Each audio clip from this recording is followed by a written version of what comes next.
All right, my name is June Mugo. I am one of the lovely admissions counselor here at Mount St. Mary's University, and I have the wonderful pleasure of being joined by some of our amazing financial aid team here, one of them being Brenda Dayhoff, who is our lovely director. And then we have Candace, who is also here with us. And without further ado, I do want to let you all know that we are recording this presentation. And with that being said, I will pass it on over to you, Brenda. All right, great. Welcome. Happy Friday afternoon. Thanks for joining us today to talk about the 2021-2022 FAFSA and why it's important to complete that in your financial aid process. October 1st was just yesterday, and that was the launch of the application for the 2021-2022 FAFSA. So it is live, and you can actually complete the FAFSA this weekend. And when we talk about types of financial aid, there's really two different types of financial aid. There's merit-based aid, and that is aid that is solely based on merit. Your grade point average, SAT scores, if you've taken the SAT. It's scholarship money that is awarded by our admissions office based on information that is provided on your admissions application. It doesn't look at financial need when it actually, that aid is awarded to you. However, need-based aid is a different story. And with the need-based aid, it looks at your financial need. And the way that we determine your financial need here at Mount St. Mary's University is based on the information that you provide on your free application for federal student aid. We use the free application for federal student aid to determine your eligibility for federal grants, institutional grants, as well as federal direct student loans. The goal of today is to answer some very important questions that you will need to know. Why is it important to complete the FAFSA? How do I complete the FAFSA? What do I need in order to complete the FAFSA? What happens after I complete the FAFSA, and what is the deadline? So those are all really important questions that we will cover today for you.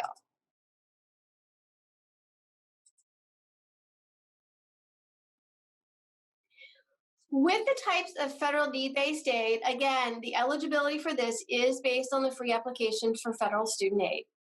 And when we're talking about grants and loans, there's one really big difference. Any grants and loans that are in your financial aid package is free money. It's money that doesn't have to be paid back after you graduate or while you're attending college. With student loans, if you're borrowing a federal direct student loan, there's no payment on those student loans until after you graduate from college. There's two different types of loans. There's a subsidized loan, and with a subsidized loan, that is a need-based loan.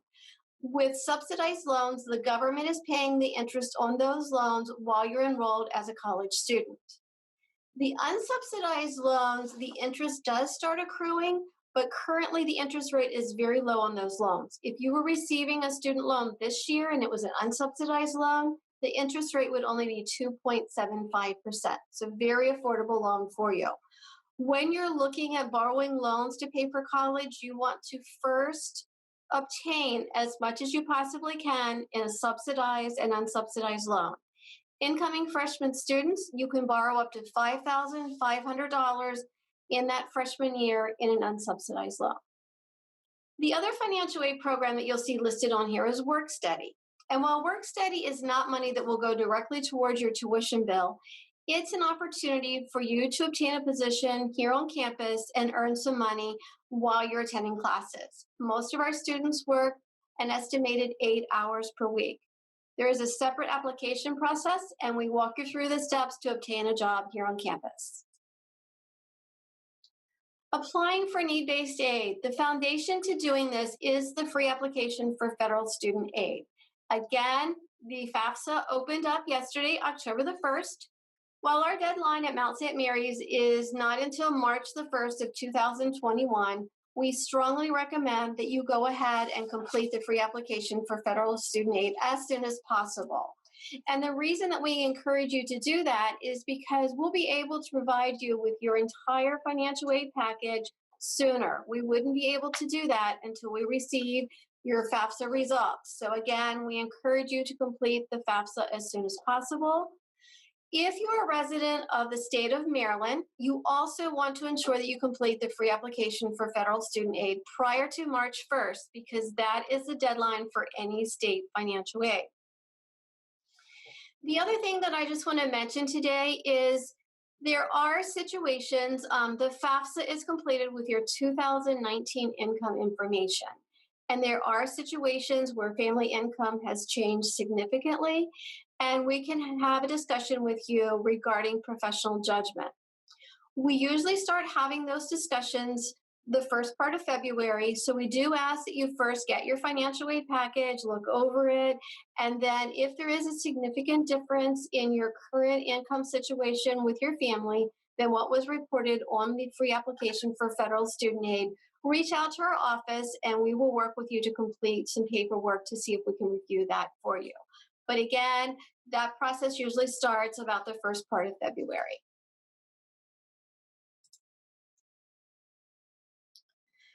So as I mentioned, the free application looks at prior financial aid. So when you complete the FAFSA, it will be using your 2019 income information. And again, that important deadline is March the 1st for both Mount St. Mary's University and the state of Maryland. In order to apply for the FAFSA, you need two important pieces of information. You need the FSA ID and you need income information. So I want to first talk about the FSA ID. In order to complete and sign the electronic application, both the student needs an FSA ID and one parent. The FSA ID cannot be shared between students. However, if you're living in a household where you have more than one student applying for aid, the parent can use the same FSA ID. The website listed here is where a student can go to apply for the FSA ID. It takes about 3 days to get verification of that. So you could go in tonight, the student can go in, apply for your FSA ID, and then either mom or dad can go in and also do that. And then you'll be all set up to do the FAFSA in a few days.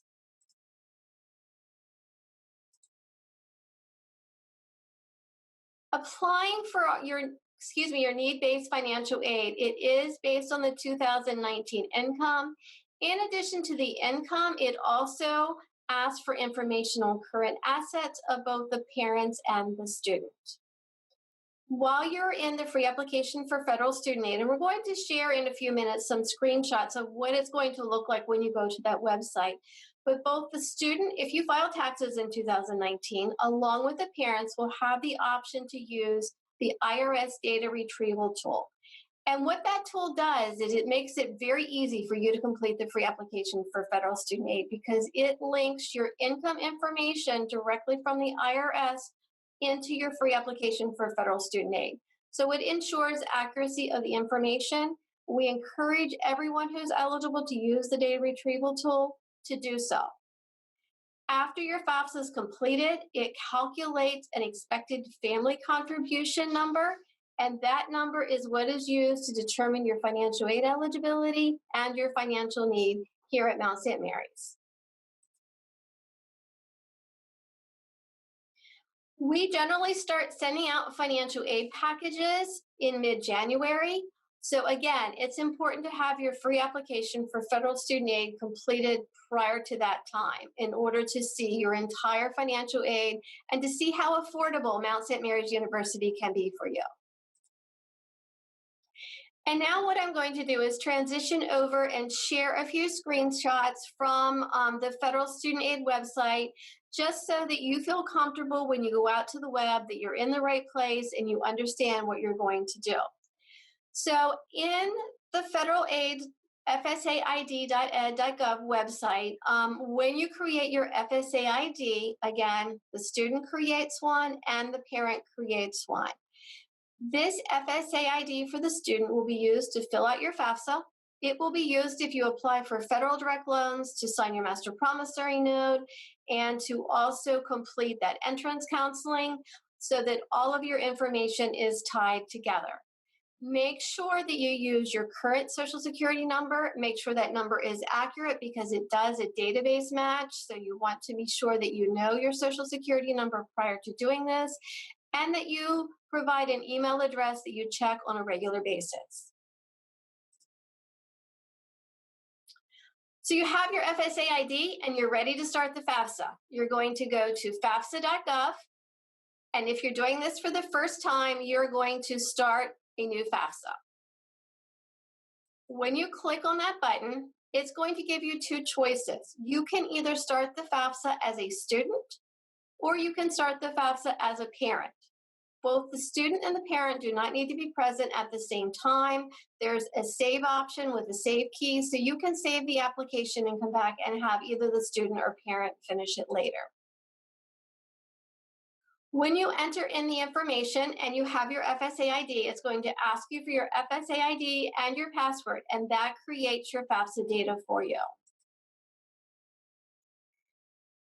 The next screen is going to walk you through some questions that you might have regarding the process, and each of these areas will expand to provide information to you. On the next screen, I'm going to go over the steps to complete the free application for federal student aid. We always get the question, how long is it going to take me to complete this form? Most students, it takes anywhere from 30 minutes to an hour, depending on if you have all of your information in front of you and whether you use the IRS data retrieval tool.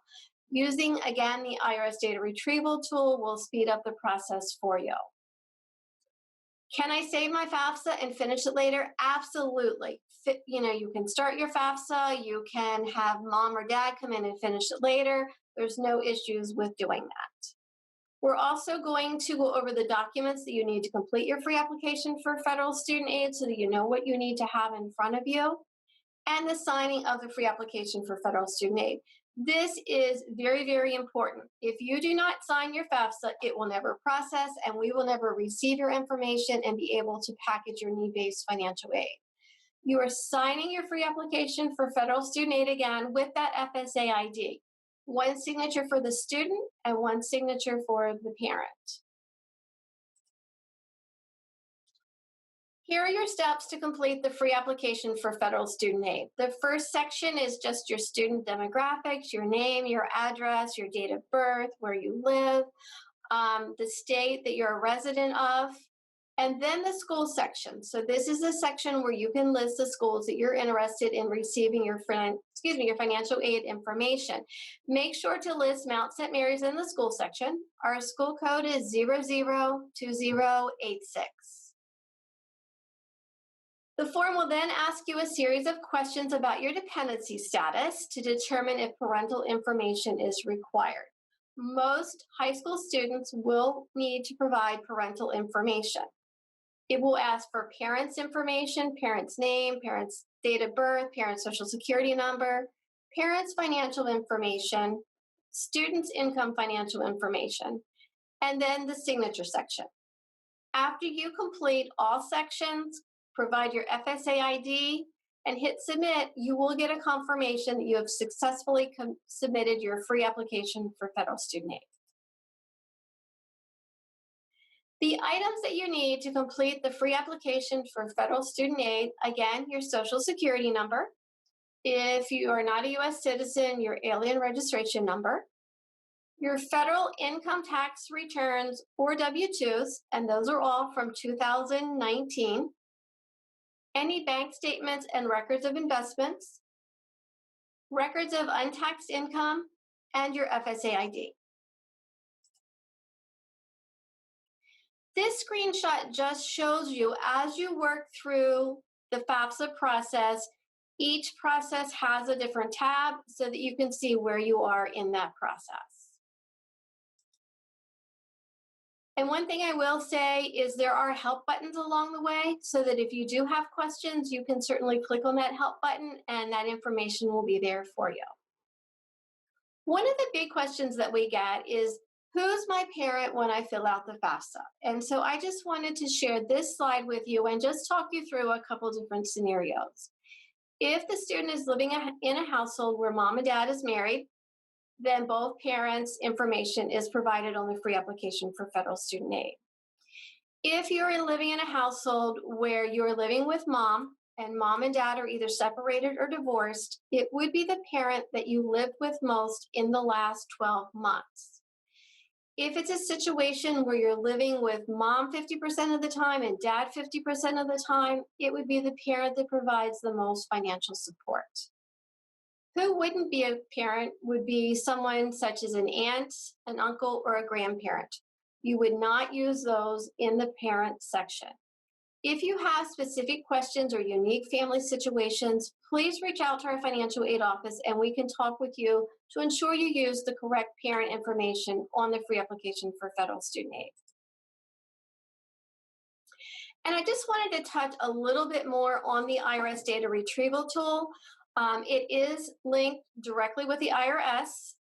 It is a great benefit for you because it makes the process much simpler.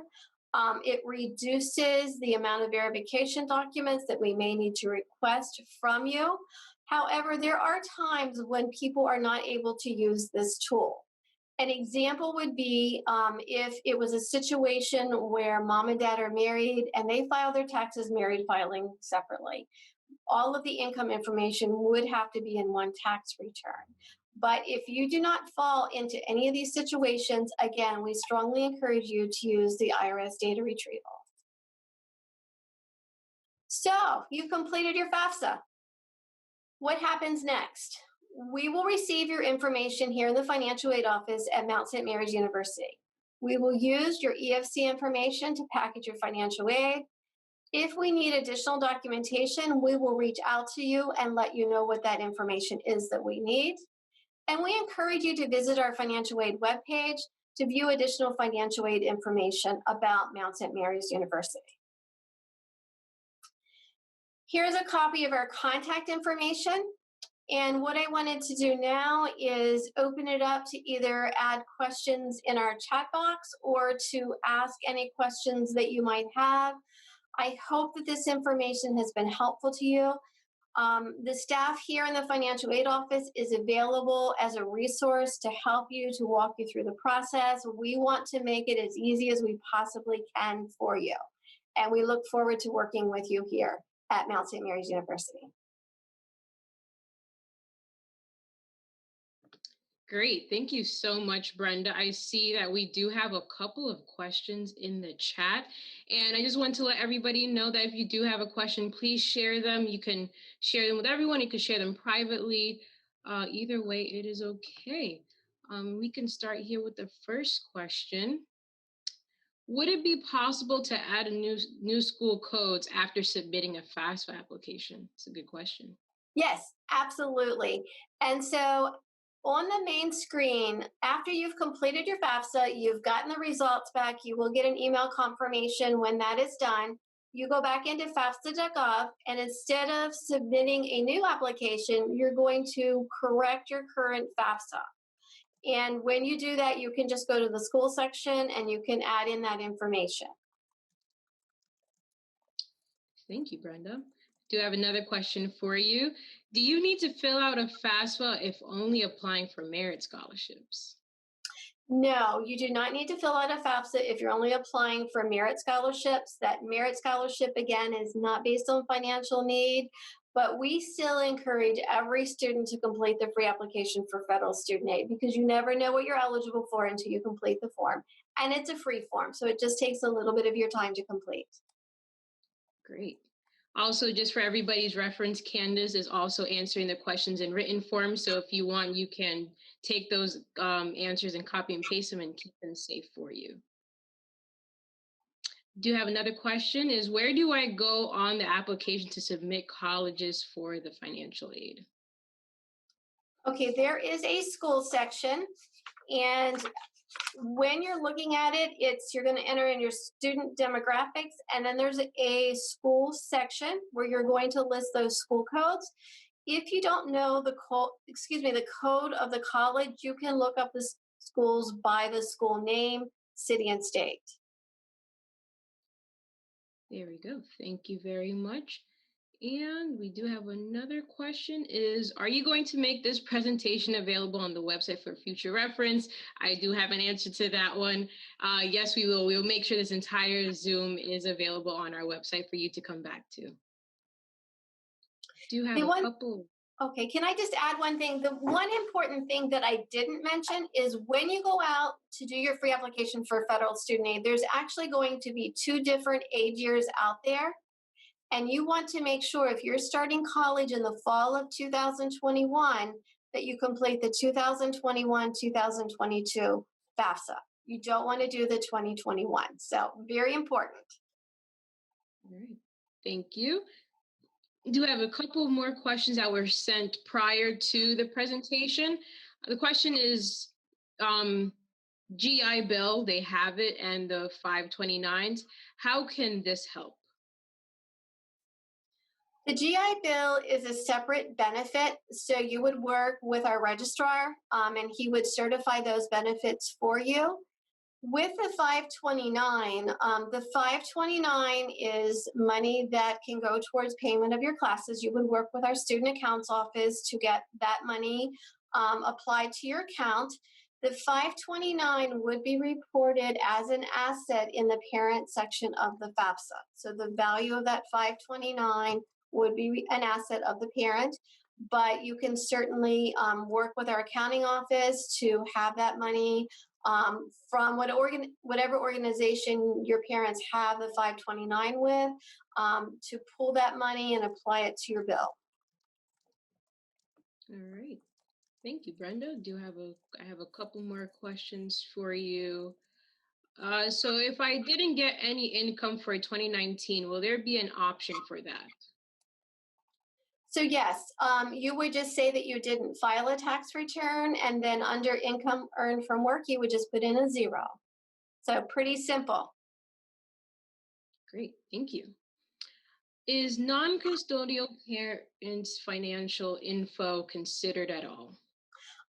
No. For Mount St. Mary's University, we only use the free application for federal student aid. Some colleges use the CSS profile, and in that case, sometimes non-custodial parental information is listed on there, but for the free application for federal student aid, it's only the parent that you live with. Okay. Thank you. Do I need to complete the FAFSA every year for the next 4 years of college to study? You do. So every year that you're planning on going to college, you do need to complete the free application for federal student aid. The first year takes a little bit more time, but then after the first year, you can go in and you can do what's called a renewal application. And so all of your demographic information is already saved there for you, and you're just updating your income information. That question is popular because it was asked again. Another question is, how many colleges can you enter with the FAFSA? Candace, do you want to type in? I think it is 10. It's either 10 or 12. And I feel bad I don't know the answer to that. I need to go in and work through the demo of this year's, but it's at least 10. Yes, it's been 10. I'm assuming it's still 10 for this year. So if you have more than 10 schools that your student is interested in, you can go ahead and enter 10 schools in the first FAFSA. You'll have to wait for that FAFSA to process. And then once it has, you'll be able to go back into your FAFSA to make corrections, and you can take schools out and add new schools in. Thank you, Candace. And like I said, Candace is answering your questions in written form. So if you want to refer back to that, they are in the chat. Do have a couple more questions for you both. When will we be able to, oh, well, that's a question for me, is when will we be able to visit campus in person? You are able to visit campus in person. You do have to register online. If you go to msmary.edu/visit, you are able to visit in person. That there is a cap though due to COVID, so we want to make sure we are, following our safety protocols. Another question here referring to financial aid is, how do you apply for scholarships? Candace, you want to take that one? Sure. So, specific to the Mount, in order to apply for like an academic scholarship or a merit scholarship, of course, that would be through the admissions office, and that's part of the application process. For other scholarship opportunities, one place that we would encourage you to start would be with the high school guidance office. They are usually made aware of your local opportunities that we wouldn't necessarily be made aware of. So they're a great resource, and they generally have lists that they can hand to your student that goes over the opportunities that they've been made aware of. Specific to the Mount, we do have an outside scholarships page on our website. So just under the financial aid page, there's a link to outside scholarships. And any opportunity that we've been made aware of, we do post out there. For Maryland residents, I would encourage you to go to Maryland Higher Education Commission's website. There are several state opportunities available. There are some need-based, opportunities that the state of Maryland will review your FAFSA for and reach out to you if you qualify for that. As long as you meet their deadline, their March 1st deadline. But there are other opportunities that the student or parent has to take action on. So for example, the state of Maryland has delegate and senatorial scholarship opportunities where you have to call, your local delegates and senators in order to see what steps they require. So whether it's an application or if they just use the FAFSA. And the Maryland Higher Education Commission's website goes over what you need to do to apply for those, but it also gives you the contact number based on your county. When we receive a FAFSA form and when we start putting together financial aid packages, we also review that FAFSA for any institutional need-based grant opportunities you may be eligible for. But certainly outside scholarship searches are something that you should have your students start doing now if they haven't already. And I also want to plug that I think it's the first Friday in November. June, you can confirm this. We will be doing another chat about Maryland State scholarships. We do have another opportunity coming up, yes. Great. I do have a couple more questions here is, what is benefit of completing the FAFSA now versus February? So the real benefit is you will know what your financial aid package is earlier, because once we start packaging students, we will send those notifications out. So if we start packaging students in January, you'll know what your financial aid package looks like versus if you wait. The volume may be larger. It may take a little bit longer to get your financial aid package out to you. We want to notify you as soon as possible, but we can't do that unless you complete the free application for federal student aid. So we encourage you to do it. I always say to students, if you're eating Thanksgiving dinner and you haven't done your FAFSA, it's a great time to do it. Okay. And does amount require the CSS profile? No, as I mentioned just a few minutes ago, some four-year universities require the CSS profile to award institutional aid. Here at Mount St. Mary's, we do not require that. We just require the free application for federal student aid. Okay. And I guess the last question here is, what if I made an error on my FAFSA? That's okay. We can always go back in and correct it, or you as the student can go back in and make those corrections after it is processed. You, again, would just go back to FAFSA.gov, go back into the website, make that correction, just like Candace mentioned. If you're adding a school, same form, you go into the section where you realize you made that correction, you update it, you sign it again with your FSA ID, and then all the colleges that are still listed on there will receive the updated information. If during verification, the college makes a change to your FAFSA information, you would also be notified of that change that we're making and receive the new student aid report. Great. And please, everyone, I do invite more questions. If you have questions, please send them on over. I see we have a couple more. How close to actual college cost amount is the net price calculator? Candace, do you want to take, that's a really good question. I do not believe that the net partner calculator has been updated yet for this coming year. So at this point, I wouldn't rely on that. Certainly we try to make the net price calculator as accurate as possible, but it has not yet been updated for this coming year.